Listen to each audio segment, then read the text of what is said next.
Cuban diplomats meeting in high-level talks today, trying to resolve the migrant crisis that has exploded recently.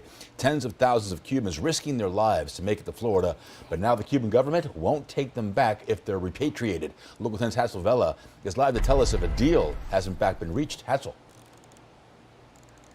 So, Louis, you talk to exiles here in Miami, and they'll tell you these conversations should not be happening in the first place. But yes, they took place this morning, and here's what the American government is saying by way of a statement when it comes to what happened here. Read with me here. The U.S. delegation highlighted areas of successful cooperation on migration while also identifying issues that have been obstacles to fulfilling the goals of the accords. The United States also addressed consular services at the U.S. Embassy in Havana to include resumption of immigrant visa services on a limited basis starting in May.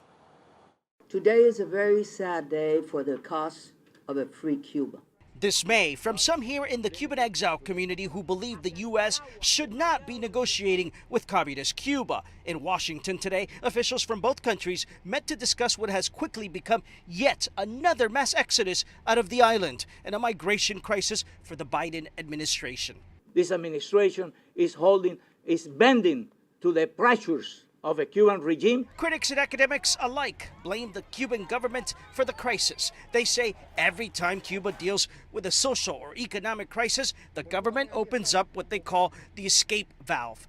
In 1965, it was Camarioca, Mariel in 1980, and the rafter crisis in the mid-90s. This time, Nicaragua, a Cuban ally, is allowing Cubans to travel there without a visa. The Cubans then make the trek up through Mexico and to the U.S. border. That was an arranged exit. Since October of last year, close to 80,000 Cubans have been processed in the U.S. That's more than double the number for the entire previous fiscal year. In Havana, we talked to people waiting in line for visas to leave Cuba. Ariel Martinez tells us he has to feed his daughter, and with food being so scarce in Cuba, he wants a way out. So you heard what the American government has to say. We're still waiting to see what the Cuban side has to say as well. As soon as we get their statement, we'll post it on local10.com and you can read it for yourself.